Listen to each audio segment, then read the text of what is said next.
Agradecemos que nos acompañen un día más en el curso de oculoplástica y trauma ocular.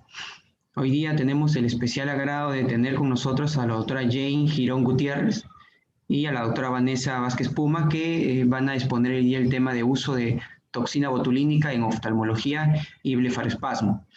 Previamente, para hablar un poco del currículum de cada una de ellas, la doctora Jane Girón hizo la residencia en el INO, en el Instituto Nacional de Oftalmología, por la Universidad Cayetano Heredia, y la alta especialidad en oculoplástica, órbita y vías lagrimales en la APEP, Asociación para Evitar la Ceguera en México, por la Universidad Autónoma de México.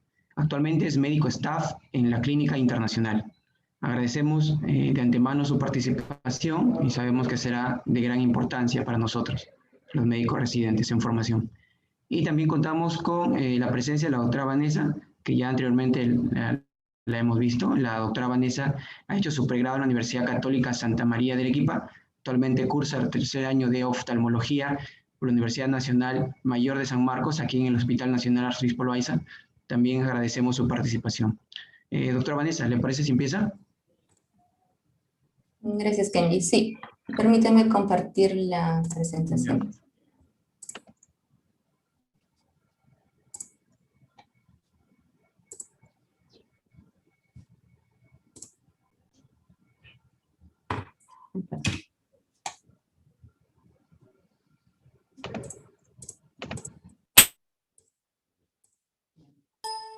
¿Se ve? Sí se ve, doctora. Bien. Buenos días con todos. Hoy día vamos a comenzar con el tema de toxina botulínica en oftalmología, que es lo que yo voy a exponer. Primero, recordemos que la toxina es un producto biológico producido por un bacilo, el Clostridium botulinum, un bacilo gram positivo anaerobio y formadora de esporas, el cual va a producir una toxina que va a ser de 7 serotipos. Nosotros vamos a utilizar el serotipo A con mayor frecuencia, dado que tiene mayor afinidad al tejido nervioso y tiene mayor potencia. Recordemos un poco de la historia. Primero, en 1817 y 1822, el doctor Justin Kerner descubrió que había un envenenamiento por salchichas que producía una enfermedad misteriosa, una enfermedad paralítica, la cual la denominó como el veneno de salchicha. Ese fue el primer contacto que tuvimos con esta enfermedad. En 1895, el biólogo Emilia Pierre van Ermenger descubre el microorganismo luego de hacer autopsias de 3 pacientes que habían fallecido por haber comido jamón contaminado. En 1919 ya Georgina Burke descubre que ya no solo había una cepa de esta toxina, sino habían 2, las describe como A y B. Y con el paso de las décadas se siguen descubriendo las demás cepas hasta llegar actualmente hasta las 7 que conocemos. En 1920, Hermann Sommer comienza el proceso de aislamiento y desarrollo de la toxina, como les dije, la toxina tipo A. Ya en 1946, Edward Schwartz aísla en la toxina botulínica tipo A como forma cristalina, utilizando los mecanismos que ya fueron descubiertos por la doctora Carl Alana y sus colaboradores. Ya en 1949, Burgen descubre el mecanismo de acción que actuaba a nivel de la liberación de la acetilcolina. En 1950, Berman comienza a utilizarla con fines médicos y en 1973, el oftalmólogo Alan Scott la comienza a utilizar para el tratamiento de estrabismo, debilitando los músculos extraoculares selectivamente, sobre todo los horizontales. Primero publicó sus estudios en monos y en 1977 publica sus estudios en humanos. En 1979 ya la FDA aprueba el tratamiento de la toxina botulínica para estrabismo. En 1982 el uso para blefaroespasmo, aprobado. En 1989 ya como tratamiento del espasmo hemifacial. En 1992 ya se comienza a hacer los estudios ya en el área de la estética por dermatólogos y oftalmólogos, y en 1994 comienza también a utilizarse como manejo de la hiperhidrosis.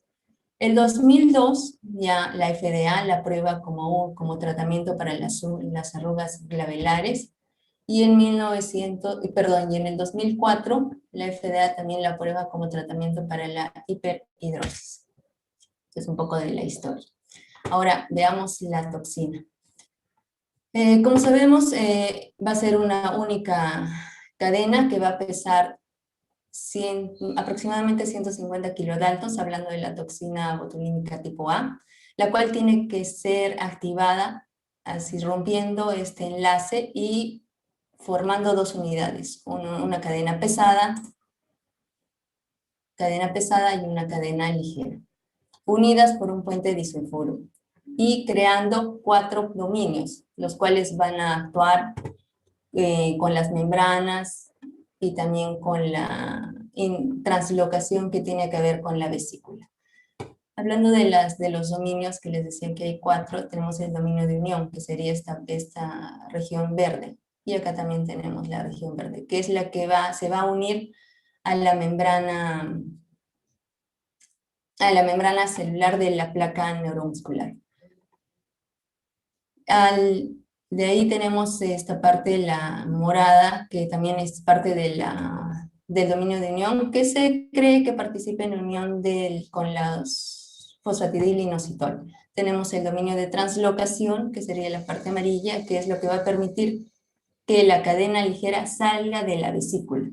Y el cuarto dominio es la cadena ligera, que es una endopeptidasa que va a actuar sobre el complejo de las proteínas de SNARE.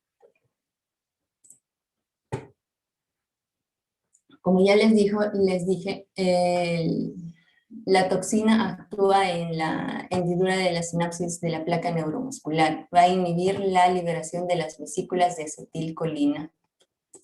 Veamos. Primero, recordemos cómo es la liberación de las vesículas de acetilcolina. Acá podemos ver la vesícula con el contenido de acetilcolina y va a tener a nivel de su membrana una proteína SNARE, ya que se llama la sinaptobrevina, hablando de la toxina botulínica A. Esta sinaptobrevina, al unirse con la membrana de la placa de la membrana nerviosa, se va a unir a las otras proteínas, la sintaxina y la SNAP25. Estas tres van a formar el complejo SNARE. El complejo SNARE es un complejo soluble del receptor de la proteína de unión del factor sensible a la N-etilmelenimida. Es importante recordarlo. Ya, se forma el complejo SNARE, la vesícula hace su exocitosis y la acetilcolina puede actuar sobre los diferentes receptores. Acá traje un video como para que podamos verlo.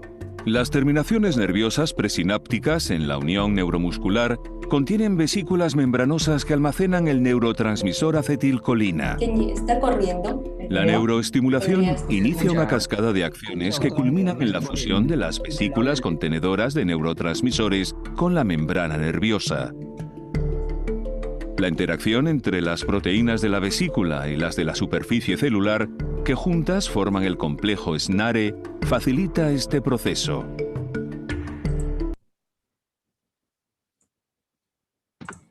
Ahora ya no corre, ahora sí se ve. La fusión de las membranas estimula la liberación por exocitosis de acetilcolina en la hendidura sináptica. La acetilcolina se difunde en la hendidura sináptica hasta unirse a los receptores musculares, provocando la contracción del músculo.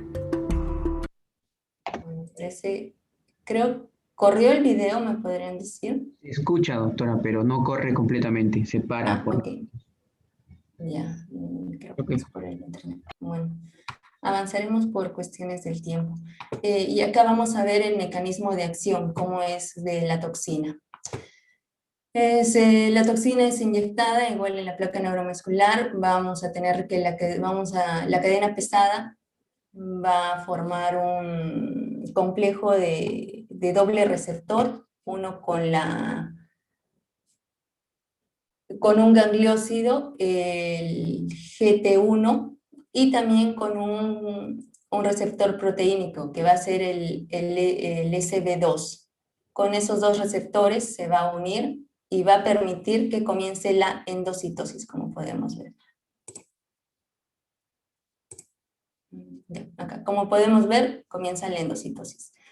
El receptor proteico, la SB2, igual va a tener una unión que va a permitir que la cadena pesada se mantenga bueno, unido a la parte interna del endosoma.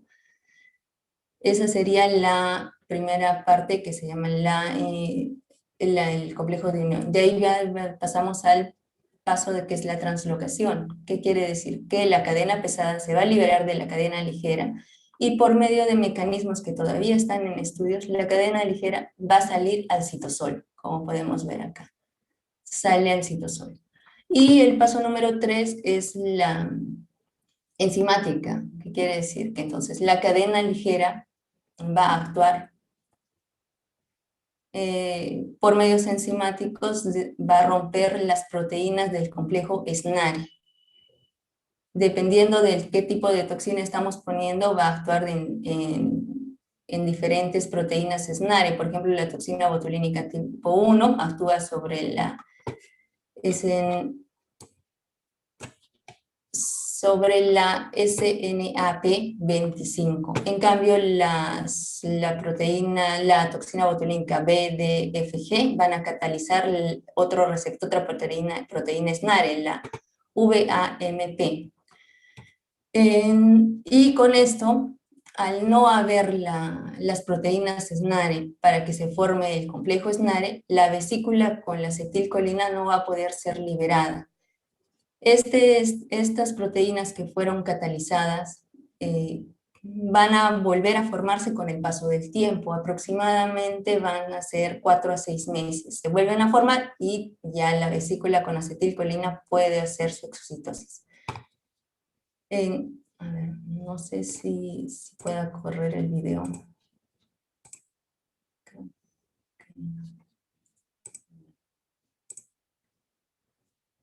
Como sabemos, la toxina botulínica no solo va a actuar sobre la acetilcolina, sino también actúa sobre otros neurotransmisores, la noradrenalina, la dopamina, serotonina, el GABA, lisina y el péptido metionina encefalina. Es importante saber qué es la difusión, conocer su difusión, ya que es clínicamente trascendental para ver los efectos secundarios que puede producir. Es rápidamente desintegrada después de su inyección, y su administración en grandes volúmenes o en altas dosis aumenta el área de difusión, aumentando así el potencial para que pueda producirse efectos adversos. Actualmente hay 4 preparaciones comerciales que tenemos: el Botox, el Dysport, Xeomin, que van a ser toxinas botulínicas tipo 1, y el Mielobloc, que ya es el tipo 2. Acá algunas características de esas 4 presentaciones. Por ejemplo, vienen diferentes unidades. Un vial tiene diferentes unidades biológicas. Por ejemplo, el Botox tenemos de 100, el Dysport de 500 unidades, Xeomin de 100 y Mielobloc 2.500, 5.000 unidades. Estas tienen que ser preparadas con diferentes aditivos, suele ser solución salinas, o dependiendo de la preparación del medicamento que vamos a utilizar. Es importante también recordar que después de abierto el preparado, la toxina, por ejemplo, en el Botox tiene que ser utilizada en las 24 horas. El Dysport tiene que ser utilizado en las 4 horas, Xeomin en 24 horas, Mielobloc en 4 horas. Y tiene que estar a una temperatura de 4 a 8 grados centígrados para que no se descompongan. Y también es importante saber que desde la preparación, o sea, desde que se produce el compuesto farmacológico, tiene un tiempo de vida de 36, 24 meses, dependiendo. Y hay que mantenerlo en una temperatura adecuada, que es de 2 a 8 grados centígrados. Dentro de sus indicaciones estamos viendo que, por ejemplo, el Botox está para blefaroespasmo, distonía cervical, hiperhidrosis, incontinencia urinaria, migraña, dependiendo del producto que estamos utilizando. Hablemos un poco de la preparación y el almacenamiento. Por ejemplo, si vamos a utilizar el Botox, que tienen 100 unidades por vial, vamos a juntarlas puede ser entre 1 a 8 mililitros de la solución salina estéril. Vamos a tener una concentración de 1.25 a 10 unidades por 0.1 mililitros, que es lo que vamos a utilizar. Eso hay que hacer el cálculo dependiendo de cuántas unidades queremos aplicar en nuestros puntos. Por ejemplo, si mezclamos un vial con 4 mililitros de solución salina, vamos a tener una concentración de 2.5 unidades en 1.1 mililitros, hablando del Botox. Y si hablamos del Dysport, igual se suele mezclar con una solución salina de 2.5 mililitros a 5, y tenemos una concentración de 10 a 20 unidades por 0.1 mililitros. Recordemos que este producto es muy frágil, entonces al momento de la preparación no se tiene que formar espumas, no se tiene que agitar, hay que tener mucho cuidado con la preparación. Acá tenemos unos cuadros que quería presentarle de diluciones para que los puedan revisar y ver. Por áreas del tiempo vamos a seguir avanzando. Y es importante saber que el efecto después de la aplicación de la toxina botulínica comienza a las 24 a 72 horas. El pico máximo van a ser de 7 a 14 días.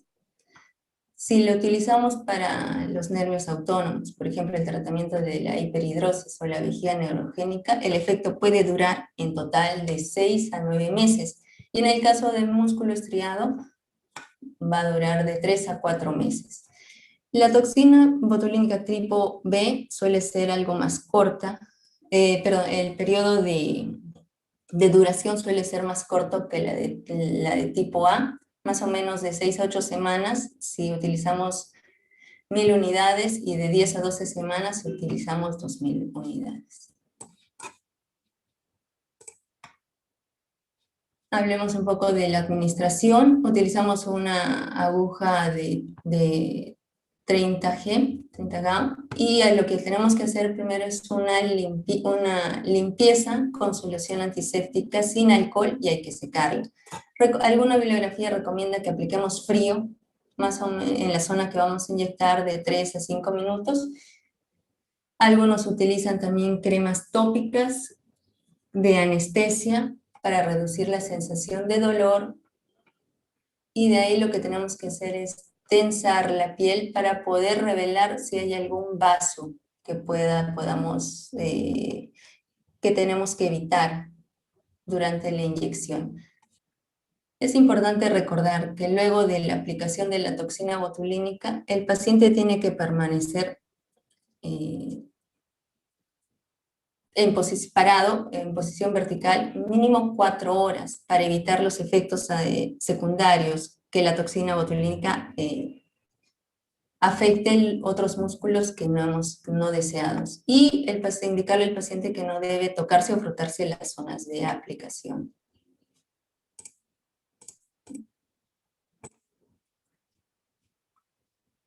Ahora, hablando ya de los usos en lo que es oftalmología, tenemos podemos ver que se utiliza en el tratamiento del blefaroespasmo, que de ahí más adelante la doctora Girón nos va a hablar ya del tema. También se utiliza en el tratamiento del espasmo hemifacial, retracción de párpado superior, entropio, parálisis facial, hipersecreción de la glándula lagrimal, estrabismo y estética. Voy a hablar un poco de algunos de estos puntos. Por ejemplo, acá podemos ver una paciente con espasmo hemifacial, que como sabemos son contracciones clónicas involuntarias recurrentes, paroxísticas de los párpados y músculos faciales, nasales y periorbitales de una hemicara. Acá podemos ver la paciente y post-inyección de toxina botulínica. Estos tratamientos suelen ser recurrentes, más o menos en 4 meses, y la paciente tiene que volver a que se le vuelva a aplicar la toxina botulínica. También se utiliza, como ya les mencioné, en retracciones del párpado superior, en las orbitopatías tiroideas, como podemos evidenciar, sobre todo en esta imagen que les estoy mostrando. En el ojo derecho vemos una retracción palpebral, se le inyecta en la conjuntiva a nivel en la conjuntiva palpebral, ahí se inyecta la toxina botulínica y vemos cómo cae el párpado. Y es un tratamiento, bueno, como ya les dije, no es permanente, pero funciona para el caso de las retracciones botulínicas. En este caso, ahora veamos el ojo izquierdo, se le puso igual la toxina y vemos que ha caído, ha disminuido, hay como una tosis. También se ha encontrado que es tratamiento para entropio. La inyección se tiene que hacer a nivel del músculo orbicular, en su parte preceptal y pretarsal. Más o menos se inyecta 5 unidades. Hablemos un poco del tratamiento de estrabismo. Lo que queremos es reducir la desviación. Generalmente se indica en pacientes que no pueden ser sometidos a anestesia general, en estrabismos paralíticos, por ejemplo, parálisis del sexto par, o estrabismos consecutivos posoperatorios, desviaciones horizontales, que tengan menos de 40 dioptrías, esotropias cíclicas, y pacientes que tengan múltiples cirugías de estrabismo. Acá, la aplicación recomendada es con el uso de una electromiografía. Por ejemplo, acá podemos ver una paciente con esotropia. Le conectamos el electromiógrafo y tiene una aguja de 27 Gauss especial que está diseñada para este tipo de procedimientos. Le decimos a la paciente que mire en sentido contrario al músculo que vamos a inyectar. Introducimos la aguja hasta llegar al músculo y le decimos a la paciente que mire en dirección al músculo que estamos inyectando. Vamos a ver que se va a elevar la señal del electromiógrafo y ahí es donde tenemos que inyectar la toxina. ¿Qué es lo que buscamos con este procedimiento? Es de que relajemos al músculo. Bueno, en este caso estamos paralizando al músculo recto medial y el músculo, creo que eso lo hablamos adelante. No. Ya. O sea, paralizamos al músculo recto medial y el recto lateral va a aumentar su contracción. Claro, va a aumentar su contracción y en fases tempranas, post tratamiento, vamos a ver que hay una hipercorrección. Esto a futuro lo que se busca es que haya una modificación de las sarcómeras de los músculos rectos y lograr un resultado permanente, más que todo. También se puede hacer la inyección ya con visualización directa, con una incisión en la conjuntiva, y como podemos evidenciar acá, vemos el músculo extraocular que queremos paralizar y hacemos una inyección directa de la toxina. Este es un paciente que tenía una esotropia y post tratamiento con toxina botulínica. Indicaciones cosméticas, acá podemos evidenciar sobre todo, hablemos de la cara superior, las que nos interesan, arrugas glabelares, las líneas de conejo, las patas de gallos, líneas frontales horizontales, cejas asimétricas, las pacientes con oftalmopatía tiroidea con arrugas glabelares pronunciadas. Esto va a ser más que todo imágenes. Recordemos la musculatura pericular que tenemos, el músculo frontalis, el 2 que es el músculo orbicular, el 3 el depresor superciliar, el 4 el procerus y el 5 que es el 5 es el corrugador superciliar. Acá podemos ver diferentes expresiones con la utilización de esos músculos.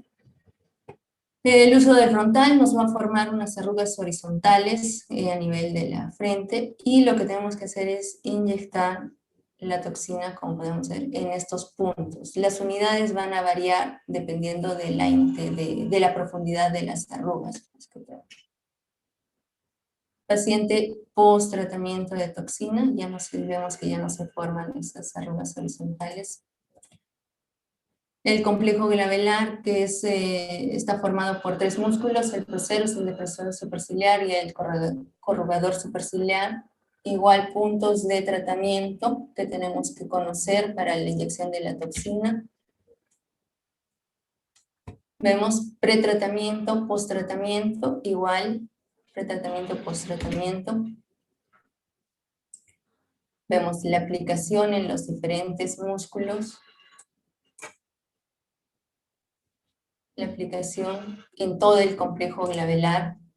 Y en el caso de que tengamos un paciente que tenga arrugas frontales y también arrugas en el complejo glabelar, acá podemos evidenciar los puntos de inyección. En pacientes varones y en mujeres hay que conocer eso para... Hablando de las arrugas periorbitales, las patas de gallo que son producidas por el músculo orbicular, como podemos evidenciar, el músculo orbicular, y acá se van a formar en tres zonas. Párpado superior, canto lateral y párpado inferior. Ahí se van formando los pliegues, como podemos evidenciar, A, B, C. Pretratamiento, posttratamiento, y acá unas imágenes de cómo es la aplicación. Las líneas de conejo, que vendrían a ser estas, que es producido por el músculo nasalis y el músculo procerus. Igual las zonas de los puntos de aplicación, dependiendo de la profundidad y la localización de las arrugas. Posicionamiento de las cejas, podemos aplicar una inyección lateral o de repente también 3 hasta 5 inyecciones en todo el borde del orbicular. Y acá podemos evidenciar pretratamiento y posttratamiento, la elevación. Igual, acá le hicieron una aplicación en un punto y en ese paciente en 3 puntos de elevación. También se puede aplicar en el párpado inferior. Generalmente, como podemos evidenciar, hay una arruga en el párpado inferior, es un punto donde se aplica, generalmente en la línea media de la pupila, ahí se suele aplicar.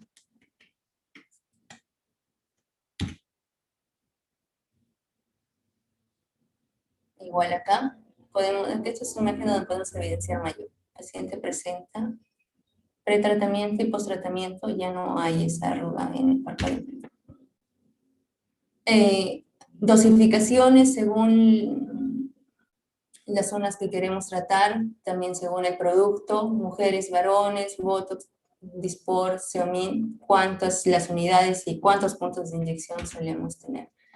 Hablemos de las contraindicaciones para el uso de esta toxina: pacientes que estén en lactancia, embarazo, infección del lugar de inyección, enfermedades neuromusculares como la miastenia, la enfermedad de Lambert-Eaton, la hipersensibilidad al producto, y los efectos secundarios que suelen ser reversibles, que se suelen presentar en el 3% de todas las aplicaciones, es muy bajo, muy raro.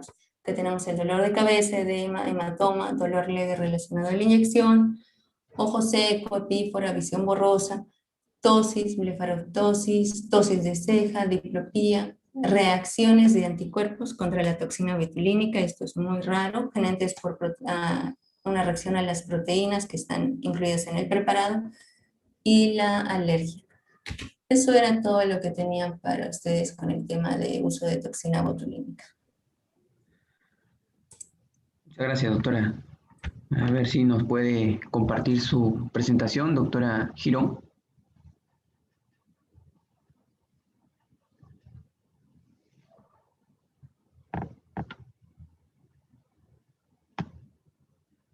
Doctora Girón, ¿me escucha? Fantástico. Sí se ve.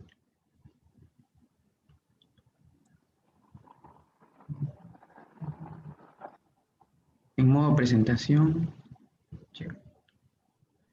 ¿Me escucha, doctora? No se le escucha. Ah. Sí, ¿cómo están? ¿Cómo están? Gracias. Buenos días. Muchas gracias por la invitación nuevamente. Gracias, Vanessa, por mostrarnos todas las generalidades y el marco amplio del uso de la toxina botulínica. A mí me pidieron que hable sobre el blefaroespasmo. Este movimiento involuntario que podemos ver en el rostro, pero el blefaroespasmo no es el único movimiento involuntario que podamos ver en el rostro. Entonces, por eso les voy a abarcar básicamente sobre el blefaroespasmo y el espasmo hemifacial, ¿sí? Porque básicamente es su principal diagnóstico principal. Hablando del blefaroespasmo, el blefaroespasmo es una... Podemos ver aquí en la imagen, miren a esta paciente. Quiero que vean el video. ¿Se puede ver el video? Sí, doctora, se ve. ¿Se ve? Lo vuelvo a poner. Miren Sí. a esta paciente. Entonces, ven a esta paciente que empieza con movimientos involuntarios alrededor de los ojos y en el área periocular. Fíjense que también incluye los músculos aquí de la masticación. Y fíjense que tiene una rotación del cuello. ¿Pueden ver? Entonces, hay movimientos involuntarios que no van a ocupar una sola zona del rostro. Vamos a ver. Entonces, vamos a empezar de a pocos. Lo primero es que el blefaroespasmo es una distonía. Ahora, ¿qué es una distonía? Una distonía es un desorden de los movimientos en el que hay una alteración de la contracción muscular que puede ser continua, sostenida o puede ser intermitente. Estos movimientos van a producir posturas anómalas o movimientos involuntarios, como podemos ver. Ahora, estas distonías las podemos clasificar de diferentes formas, ya sea por el inicio de la edad de inicio, ya sea por la etiología o de manera más práctica, como podemos ver en imagen, según el segmento del cuerpo o la región del cuerpo que va a comprometer. Entonces, veamos. Tenemos primero a la distonía focal, ¿sí? Que compromete una sola región del cuerpo. Por ejemplo, tenemos al calambre del escritor, que es este movimiento involuntario que se da entre la mano y el antebrazo, justamente cuando escriben. Tenemos a la distonía laríngea, que puede producir alteraciones de la fonación, a la distonía cervical, como la paciente que vimos que produce estos movimientos rotativos del cuello, una distonía oromandibular que afecta a los músculos tanto de la masticación como la lengua, y aquí también tenemos, obviamente, al blefaroespasmo. Y el blefaroespasmo con la contracción de los músculos orbiculares, ¿no es cierto? Luego, tenemos a las distonías segmentarias. Las distonías segmentarias ya son la unión de dos regiones del cuerpo, pero de manera contigua. Por ejemplo, si unimos el blefaroespasmo con la distonía oromandibular, vamos a tener al síndrome de Meigs. Y tenemos a esta misma paciente que la vimos al inicio, que tiene tanto blefaroespasmo, tiene una distonía oromandibular y tiene una distonía cervical. O sea, esta paciente tiene una distonía segmentaria. También tenemos a las distonías multifocales. Estas distonías multifocales afectan también dos o más regiones, pero de manera no contigua, ¿sí? No contigua, no están juntas. Luego tenemos a las distonías generalizadas. La generalizada es cuando compromete el tórax, el movimiento del tórax, más otras dos regiones. Y las hemidistonías, que son cuando comprometen un brazo y una pierna, pero del mismo lado. ¿Está bien? Entonces, vamos a centrarnos en el blefaroespasmo. Y aquí tenemos a alguien más, como les decía, al espasmo hemifacial. Tenemos al espasmo hemifacial.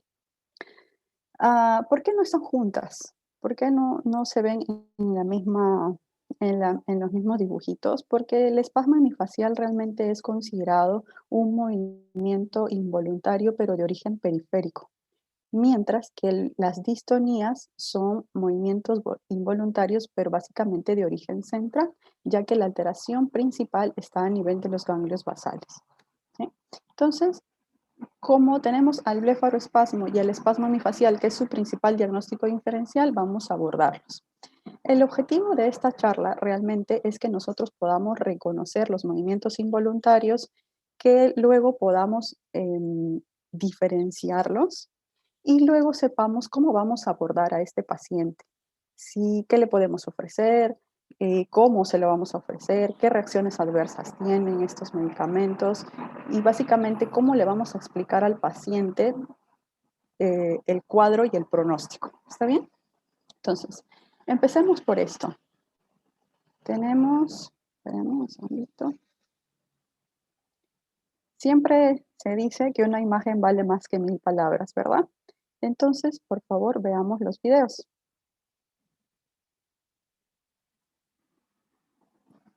¿Qué podemos ver en estos videos? Miren, por ejemplo, la imagen de la derecha.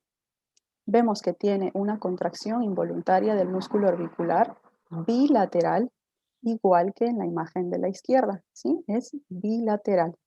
Entonces, primera característica del blefaroespasmo es que es bilateral, por contracción involuntaria de los músculos orbiculares.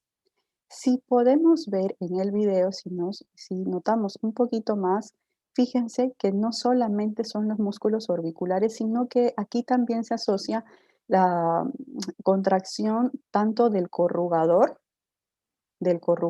que tiene más o menos una forma de C, que va debajo del músculo frontal y debajo de la cabeza de la ceja, así en forma de C, para que se acuerden, C de corrugador, y que su contracción nos va a dar estas líneas verticales. Miren a la imagen a la derecha, las líneas verticales en la glabela. Y también va a haber una alteración del músculo procerus, que es este músculo que está en el ala dorsal de la nariz y que su contracción nos da las arrugas horizontales aquí en la glabela. ¿Está bien? Entonces ya teníamos que es bilateral. Luego, el blefaroespasmo es la distonía facial más frecuente. Por lo tanto, es lo que con más frecuencia vamos a ver. ¿Qué otra cosa importante? Que el blefaroespasmo es mucho más frecuente en mujeres, sobre todo entre la 5ª y 7ª década de la vida. Hay otro detalle. En el blefaroespasmo nosotros vamos a tener síntomas motores, como los que acabamos de ver, como los movimientos involuntarios de los músculos, y además síntomas sensitivos. ¿Y estos síntomas sensitivos a qué se refiere? Se refiere a que los pacientes presentan quemazón, sensación de sequedad ocular, incluso fotofobia.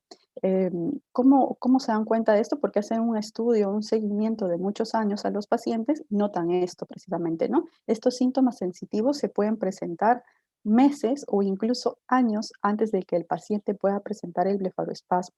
Entonces aquí la importancia de los seguimientos y de andar bien en la anamnesis. ¿Cuál va a ser la alternativa de tratamiento para estos pacientes? Pues el uso de nuestra querida toxina botulínica. Otra vez, mostremos a esta paciente. Miremos otra vez. Parece, si la vemos así a simple vista, pareciera que solamente es un blefaroespasmo, ¿no es cierto? Bilateral, mujer, mayor, acá debe estar entre la 7ª década de la vida, pero si nos fijamos un poquito más, fíjense que están los movimientos de los músculos de la masticación aquí y también, bueno, si la escuchamos hay alteraciones con la lengua y fíjense en la rotación que presenta en el cuello, este movimiento que empieza a girar así la cabeza porque también tiene una distonía cervical. Entonces, a veces, como les decía, el blefaroespasmo puede estar asociado a otras distonías contiguas, como la oromandibular y la cervical. ¿Sí?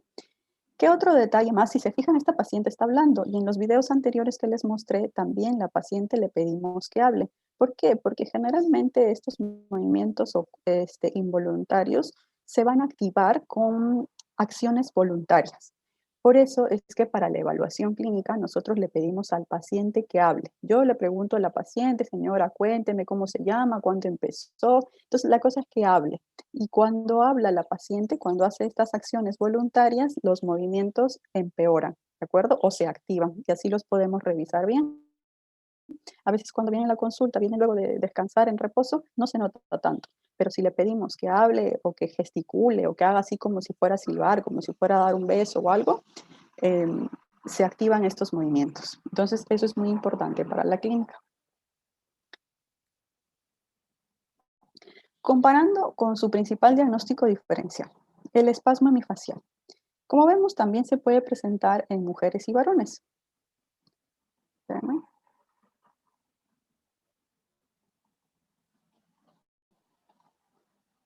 Entonces, ¿qué le llamaría la atención de estos dos videos? Fíjense que en ambos videos los pacientes casi cierran por completo el ojo, ¿no es cierto? Los párpados casi no pueden aperturarse, mucho más en el señor que en la señora. Pero fíjense cómo este paciente viene casi con el ojo completamente cerrado, así, la señora también. Esto dificulta completamente su actividad rutinaria y obviamente su calidad de vida. Entonces, el espasmo hemifacial característicamente es idiopático generalmente, ¿sí? Pero en todos estos pacientes que les vemos este tipo de movimientos involuntarios en una hemicara, tenemos siempre que descartar que no haya un compromiso a nivel vascular, básicamente intracraneal, que esté irritando el séptimo par. Entonces, es muy importante que nosotros descartemos esta patología primero. Paciente que veamos con espasmo hemifacial, tenemos que descartar que no haya una compresión vascular cercana al séptimo par facial. ¿De acuerdo? Es lo primero que tenemos que hacer. O lo hacemos nosotros o lo referimos con el neurólogo de nuestra confianza para que le hagan los estudios y luego lo podemos volver a manejar. ¿Qué más? Estos casos también son más frecuentes en mujeres entre la quinta y sexta década de la vida, más o menos, y los movimientos involuntarios, como nos comentaba Vanessa, son de los músculos, de todos los músculos de la mímica, que son los músculos que están inervados por el séptimo par, por el facial. ¿Sí? Entonces, es terrible ver a estos pacientes que tienen, básicamente, que no puedan abrir los ojos. Definitivamente el paciente viene muy incómodo. A este señor ni siquiera se le pide desde el inicio, viene con esos movimientos involuntarios y felizmente tenemos a nuestra toxina botulínica como aliada. Entonces, ya como sabemos, vamos a tener a la toxina botulínica como nuestro tratamiento de elección, ¿sí? Pero cuando queremos iniciar a aplicar toxina botulínica, lo primero que tenemos que hacer es ir a nuestro libro de anatomía y recordar los músculos, los que están ahí en la cara, para poder poner la toxina, si no queremos que se nos paralice otra parte, ¿de acuerdo? Entonces, ¿qué músculos recordando? Tenemos al músculo orbicular, ¿no es cierto? Al músculo orbicular, en la imagen izquierda vemos su porción pretarsal, preseptal y orbitaria, ¿no es cierto? ¿Qué otros músculos tenemos al frontal? Por ejemplo, tenemos aquí al elevador del labio superior, al cigomático menor, al cigomático mayor, al orbicular de los labios, al risorio, al depresor angular, al depresor del labio inferior y al mentoniano. Es importante tener en cuenta estos que están cerca a la boca, que generalmente no los solemos tocar mucho, pero porque por las posibles complicaciones que podamos encontrar con el uso de la toxina botulínica, ¿sí? Entonces, ya vimos que tenemos los músculos, la anatomía, ya sabemos los músculos, ya sabemos que vamos a usar toxina botulínica, pero ¿cómo lo vamos a usar? ¿Cómo la vamos a aplicar? ¿Dónde pongo? ¿Cuánto pongo? ¿Le pongo poquito? ¿Le pongo mucho? Y definitivamente todo esto también lo vamos a ir compartiendo con los pacientes. Ahora les explico por qué. Primero les presento los esquemas, ¿sí? Este es un par de esquemas. Las imágenes de arriba tenemos, a las imágenes de arriba, espérame un segundito. Entonces tenemos las dos imágenes de arriba en las que muestran los esquemas para el blefaroespasmo. ¿Sí? Aquí, ¿qué sugieren? Todo paciente que va a iniciar en el blefaroespasmo, tenemos a la figura B, se inician con 3 puntos en esta bibliografía, con 3 puntos, iniciando con 5 unidades aquí en el músculo orbicular tarsal, pero superior lateral, y al inferior le ponen menos dosis, solamente 2.5 unidades. Entonces ellos sugieren iniciar así en este tipo de pacientes, o sea, al diagnóstico, digamos, de los pacientes. Luego, o dependiendo del tipo de paciente, o lo habitual es colocar muchos más puntos. Por ejemplo, aquí tenemos 1, 2, 3, 4, 5, 6 puntos por lado, que sería como el máximo de puntos que podríamos usar en los pacientes con blefaroespasmo. ¿Está bien? Bien. A las imágenes de abajo nos muestra el esquema de dónde aplicar en el espasmo hemifacial. De la misma forma, si vamos a iniciar el tratamiento, aquí sugieren también solamente 3 puntos, pero fíjense que acá utilizan 5 unidades, y aquí se van hacia el cigomático. Ponen un punto en el cigomático, pero solamente con 2.5 unidades. Mientras que su dosis completa, digamos, la van a hacer con 1, 2, 3, 4, 5, 6, 7 e incluso 8 puntos. Fíjense que aquí incluyen al elevador del labio superior y al depresor del labio. ¿Sí? Entonces, yo creo que aquí debemos siempre conversar con el paciente por las posibilidades de la aplicación de la toxina botulínica. Mientras conversemos con el paciente, no va a haber ningún inconveniente en lo que decidamos hacer. Este es otro esquema. En este esquema de aplicación, ellos sugieren que básicamente, tanto como para el blefaroespasmo esencial como para el espasmo hemifacial, vamos a utilizar el mismo esquema, muy parecido. Fíjense, aquí 4 puntos alrededor del ojo, de pretarsal superior, medial y lateral, inferior, medial y lateral. Pero fíjense que aquí inician con dosis menores que son de 2.5 unidades, ¿sí? 2.5 unidades. Aquí le aumentan un cachito al lateral, aquí también hacia el entrecejo, también al cigomático y aquí al elevador del labio superior. ¿Está bien? Entonces es el único que agrega en el espasmo hemifacial una dosis más, un punto más de 2.5 unidades en el espasmo hemifacial. El resto es lo mismo para el blefaroespasmo y para el espasmo hemifacial según este esquema. Entonces, ¿cuánto ponemos? Y si le ponemos, ¿cuánto les dura? ¿Qué le vamos a decir al paciente y cada cuánto le tenemos que poner esta toxina botulínica? Bueno, se hizo un estudio, ¿sí? Se hizo un estudio entre 6 y 8 años de seguimiento que comparaban el uso de toxinas botulínicas a bajas dosis versus altas dosis. Consideraban como bajas dosis menos de 20 unidades y como altas dosis más de 20 unidades. Se hizo tanto en blefaroespasmo esencial como espasmo hemifacial idiopático. Entonces, veamos. Lo que hacen al inicio es poner bajas dosis, como un promedio de 16 unidades. ¿Está bien? Y luego notan, fíjense aquí, luego notan que ha sido necesario incrementar la dosis en un 50% o más al cabo de unos 8 ciclos de tratamiento, más o menos. Ellos lo refieren así, como unos 8 ciclos de tratamiento en los cuales después ha sido necesario incrementar la dosis en un 50% o más. ¿De acuerdo? Entonces, al inicio, con estas bajas dosis, o sea, menos de 20 unidades, aproximadamente les duraban 4 meses. Y luego, cuando incrementan las dosis, les dura menos, o sea, a más dosis en el blefaroespasmo esencial, según este estudio, dura un mes menos. ¿Está bien? Entonces, probablemente en estos pacientes lo que deberíamos hacer es mantener dosis bajas todo lo que se pueda. En cambio, en el espasmo hemifacial idiopático también inician con dosis bajas menos de 20, en este caso 16,5 como promedio. Y luego, fíjense que también es necesario aumentar la dosis en el 50% o más en todos los casos. Siempre se tiene que aumentar la dosis por lo que se ve, pero aquí ya no es después de 8 ciclos. 8 ciclos serán como 2 años y medio a 3 años. Aquí es en menos tiempo. Es en 6 ciclos aproximadamente. Luego que se puede ver que aquí aproximadamente al inicio les dura 3 meses y medio y luego cuando aumentamos la dosis les dura un poquito más, 4 meses. ¿Sí?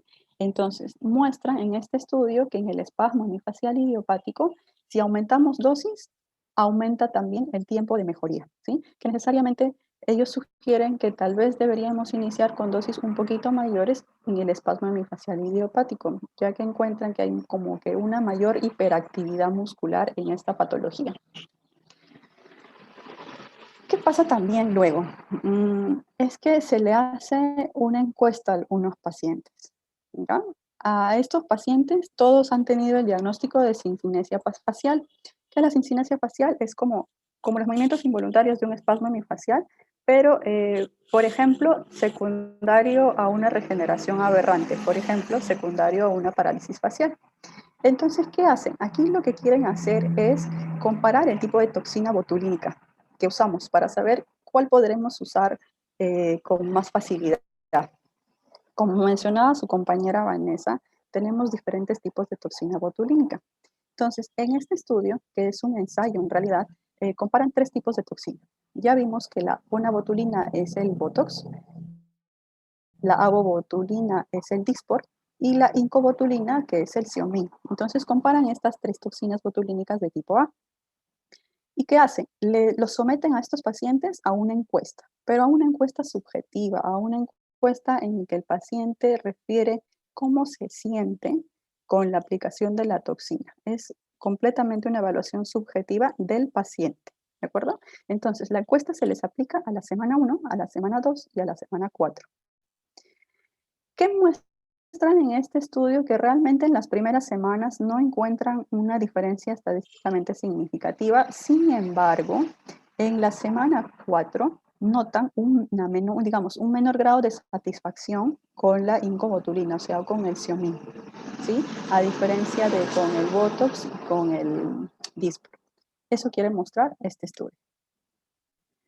Ahora, vamos a encontrar algunos pacientes a los que no observemos una buena respuesta al tratamiento. Entonces, vamos a definir un poquito. Vamos a encontrar pacientes que son poco respondedores y aquí tenemos que diferenciar 2 cosas. Uno, que es un paciente que el mismo paciente cree que no tiene mejoría, ¿verdad? Él no se siente contento, pero aquí tenemos que tomarlo como con pinzas porque tal vez es un paciente que tiene, ¿cómo les digo? Que no le hemos explicado bien cuáles son las posibilidades de mejoría y hasta cuánto puede mejorar. Por lo tanto, en base a eso, no considera sentirse mejor. O si nosotros realmente vemos que no hay mejoría, ¿no? Entonces aquí la otra sugerencia es que siempre tomemos fotos, siempre tomemos videos, imágenes que nos sirvan para nosotros y para demostrar al paciente la mejoría que ellos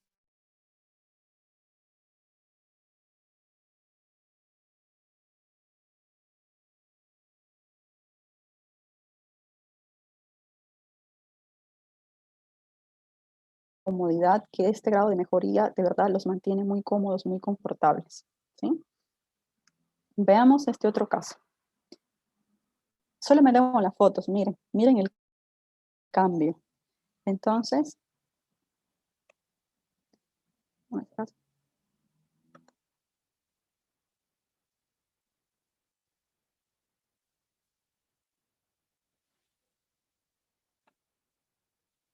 ya.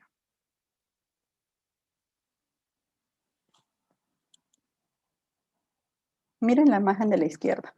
Este paciente, estando en reposo, ya viene con el ojito derecho completamente cerrado. Y si le pedimos que hable, empeora. Vean. Y vean cómo hay contracción de todos los músculos de la hemicara derecha. Otra vez un paciente muy inconforme, está descontento, no puede hacer su vida normal. Pasa mucho que en estos pacientes, tanto con blefaroespasmo como espasmo hemifacial, estos movimientos involuntarios les producen una ceguera funcional, como podemos ver en este paciente, porque no puede abrir el párpado, ¿sí? No puede abrir los ojos. Entonces, y asociado a este problema muscular, tenemos el problema emocional. El paciente viene con ansiedad, con depresión, con vergüenza, pacientes que se aíslan socialmente, pacientes que no quieren ir a trabajar, no se sienten cómodos, no se pueden desarrollar, no pueden manejar vehículos. Entonces, todo eso debemos tener en consideración, ya que también son pacientes que por venir con ese grado de carga emocional no son pacientes muy sencillos, entonces hay que tenerles un poquito de paciencia para poder explicarles todo lo que se ha venido diciendo, ¿no? Desde lo que se le va a poner, cómo se le va a poner, cuánto le va a durar, cómo le vamos a poner, dónde le vamos a poner, qué efectos adversos podemos tener. Por ejemplo, este paciente tiene una gran contracción de toda la hemicara derecha, pero en este paciente, por ejemplo, ¿qué le pondrían? ¿El esquema de la dosis de inicio o el esquema con todos los puntos? Lo que yo hice con este paciente fue conversar y ver su grado de tolerancia y de aceptación de todo lo que puede pasar luego de la colocación de toxina botulínica. Y en una decisión conjunta con el paciente, se le pone, en este paciente se tiene la opción de poner la dosis completa, pero se le advierte que acuérdense que hay unos puntos aquí cuando tienen en el labio, ¿no es cierto?, que puede deprimir comisura labial y puede tener una alteración en la sensibilidad de esta zona del ángulo, ¿ya? Del ángulo aquí en la comisura labial.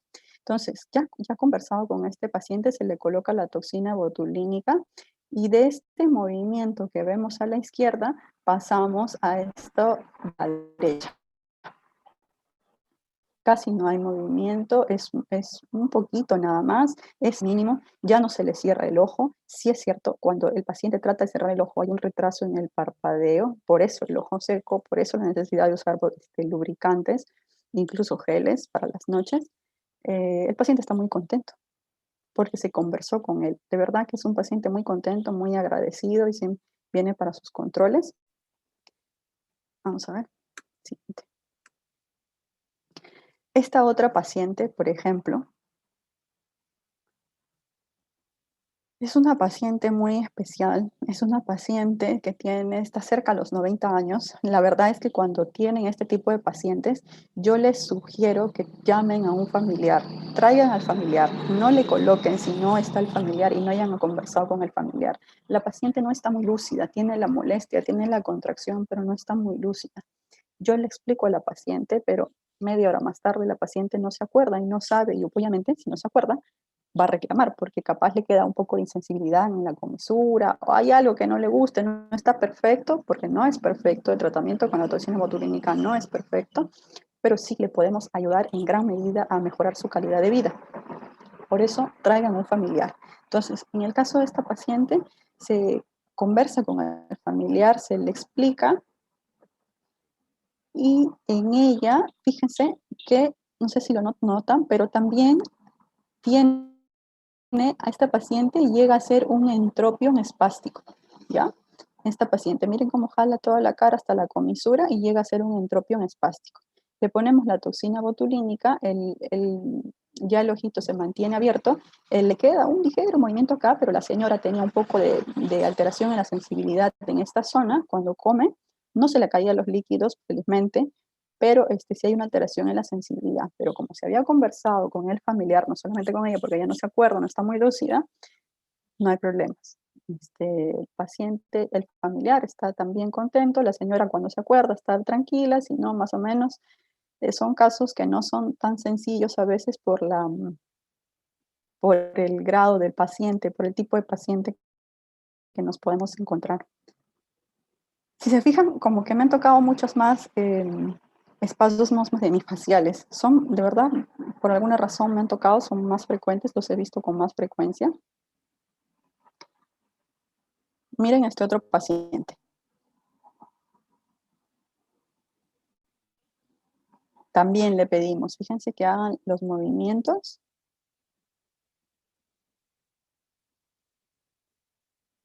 En este paciente era su primera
para que puedan ver, también es otro espasmo hemifacial.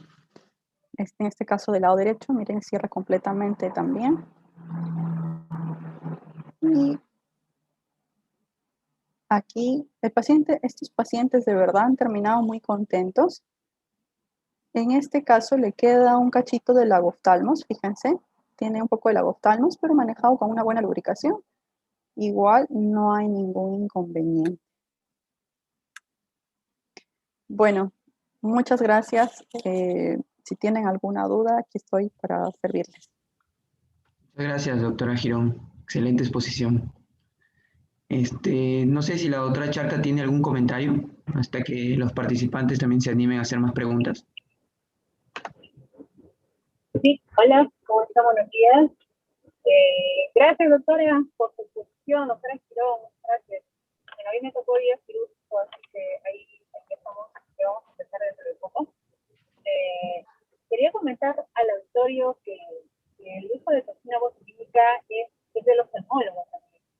Tenemos, como ya se mencionó en la primera exposición, no solamente en fines estéticos, sino en fines terapéuticos lo podemos usar ampliamente. Debemos conocer, no lo vamos a aplicar en todos los casos, obviamente no siempre debemos saber cómo es la aplicación o aplicarlo directamente nosotros en todos los casos, pero sí debemos conocer que existe esa alternativa terapéutica. Conocer, ofrecer al paciente qué se puede hacer y derivarlo probablemente para su manejo. Siempre la decisión va a ser del paciente además, porque es algo que el paciente va a tener que pagarlo, va a tener que comprarlo, porque los seguros siempre lo cubren, ¿no? El PIS no lo cubre una toxina botulínica, probablemente los seguros particulares sí, con un buen sustento, los fines terapéuticos sí, lo podrían cubrir. Entonces, eso básicamente quería mencionarlo, y que el oftalmólogo esté muy familiarizado con cómo es el mecanismo, no solamente aplicarlo, sino saber qué es, cómo actúa, a qué nivel, es la diferencia de por ejemplo, alguien estético o alguien que cualquier otra especialidad lo aplica también nosotros. Conocemos los principios, por qué aplicamos en determinadas zonas común. ¿Sí? Ahora, a la doctora Girón quería preguntarle, bueno, pues estuve manejando, no sé exactamente si se pudo tratar el punto de cómo se manejaría las posibles complicaciones, ¿no? Cuando aplicamos la toxina botulínica, puede producir una atrosis cerebral o la bostal, ¿no? O el estropio. Entonces, ¿cómo sería el manejo en estos casos? Muchas gracias, doctora Charca. Ya, bueno, lo que yo he visto con más frecuencia, de verdad, es, si se fijan en los videos incluso, es la presentación del lagoftalmos, ¿sí? que no es un lagoftalmos muy significativo y que lo primero es que tienen que conversar con el paciente antes de la colocación de la toxina botulínica. El paciente sabe lo que puede pasar y el paciente está muy tranquilo. Por ese lado. Por el otro lado, ¿cómo manejamos? Con mucha lubricación. Ya les decía, siempre a todos, yo sugiero que a todos les den lubricantes y geles para la noche. Entonces, con eso se logra manejar yo diría el 100% de los casos que estos pacientes vienen con lagoftalmos y con sequedad.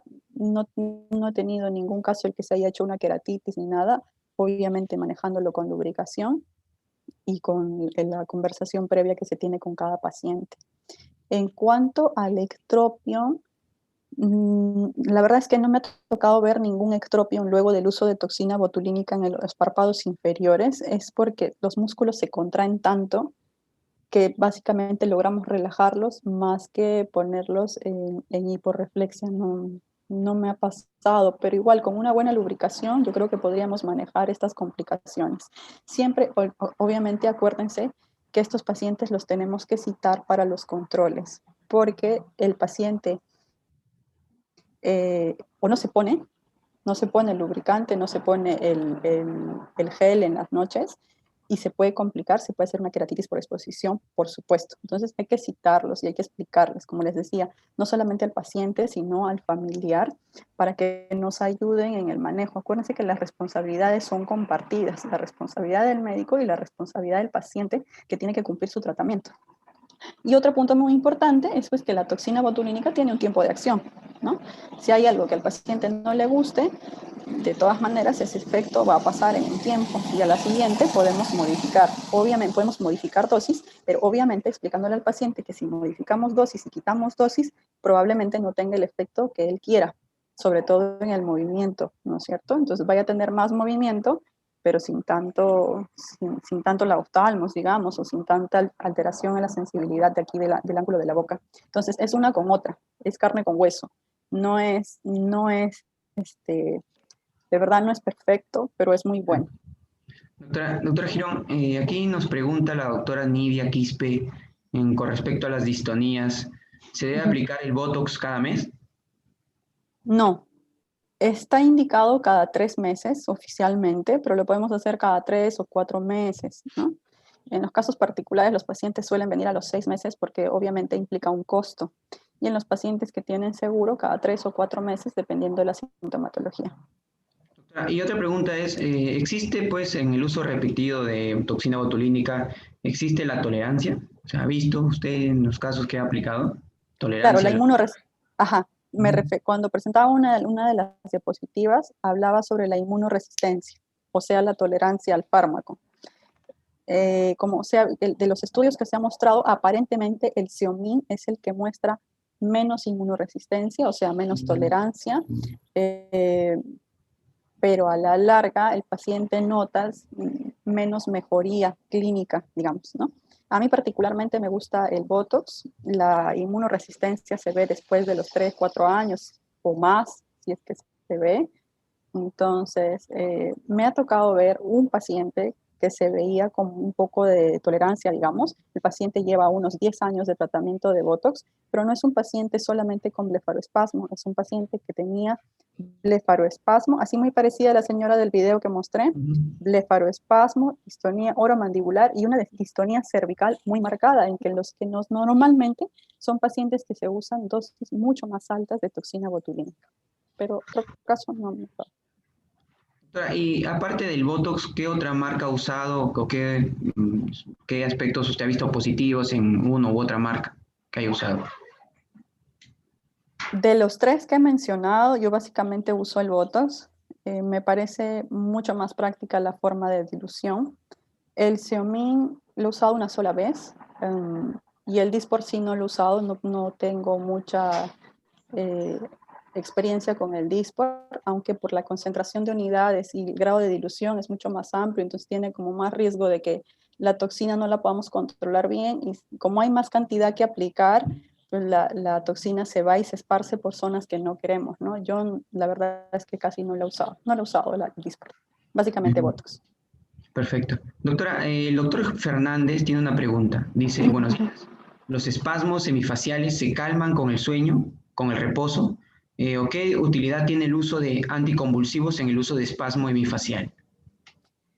Sí, mejoran con el reposo. Ambos mejoran con el reposo. Los anticonvulsivantes les dan como una terapia coadyuvantes. He visto que se los dan los neurólogos, así como les dan ciertas vitaminas como el complejo B. Les ayudan de alguna manera, sin embargo, el tratamiento de elección sigue siendo la toxina botulínica. Doctora, ¿y qué recomendaciones usted le daría a aquellas oftalmólogos ya que están iniciando en el uso de la toxina botulínica? ¿Alguna recomendación especial, modo de aplicar, la cantidad o la marca? No sé, ¿qué usted podría comentar al respecto? ¿Qué podría sugerirles? Bueno, como les digo, a mí me gusta mucho el Botox porque es fácil de diluir y fácil de controlar las diluciones. Solamente en un centímetro cúbico podemos tener 50 unidades y cada rayita de la jeringa de tuberculina es una unidad, entonces es fácil de controlar las unidades que colocamos, ver la anatomía y conversar con el paciente. Creo que es básico, conversar con el paciente antes de explicarle todo lo que le puede pasar y después de eso, si tiene la oftalmo, si tiene tosis, si tiene, no sé, alteración en la sensibilidad o algo, es mucho más fácil el manejo. Perfecto. Doctora, y con respecto ya al uso de la toxina botulínica de forma estética, ¿cómo es la dilución? ¿Usted en pacientes jóvenes de repente lo ha hecho? ¿Algo al respecto sobre eso? En estética, sí. En estética la dilución es la misma, solo que las dosis son más poquitas. Por ejemplo, veían ahí que son 5 unidades, ¿no? Entonces generalmente son 2 unidades, 2.5 unidades para cosmética. Igual siempre se conversa con el paciente y sobre todo, como mencionaba Vanessa, de qué cosas no puede hacer. O sea, una cosa es de la patología, como ya les explicaba en las distonías, y otra cosa es los controles que se debe tener en toda aplicación de Botox, incluso en las más aún en las cosméticas.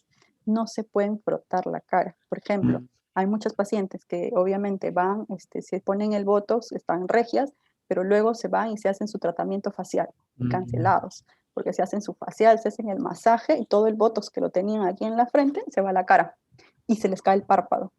Y sí me han venido pacientes de otras especialidades, de derma o incluso de plástica general, que vienen con el párpado caído y de hecho los derivan por eso, ¿no es cierto?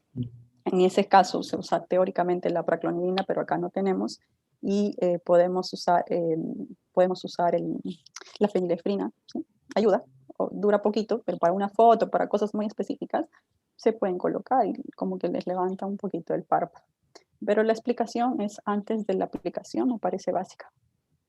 Doctora, y con respecto a lo que hace rato estaba comentando de la tolerancia, o sea, ¿qué hacer aquellos pacientes que tienen tolerancia y que por un problema estético tal vez igual se necesitan colocar nuevamente la toxina botulínica?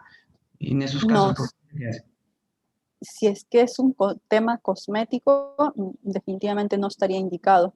Si es un tema funcional, lo primero es que se puede aplicar la toxina botulínica junto con el uso de la electromiografía. Eso se puede hacer. Ahí sí nos echamos mano del neurólogo para poder aplicar la toxina botulínica con electromiografía. Fantástico, fantástico. No sé si la doctora Charca o incluso la doctora Vanessa tendrá alguna última pregunta o comentario. Creo que la doctora Charca está manejando, mejor ya no la molestamos. Vaya. No, Kenji, muchas gracias, doctora Girón, nuevamente, muy buena exposición. Creo que ya en la sociedad se había presentado, así que valía la pena repetirlo porque está muy bien revisada y completa. Muchas gracias. Qué bueno.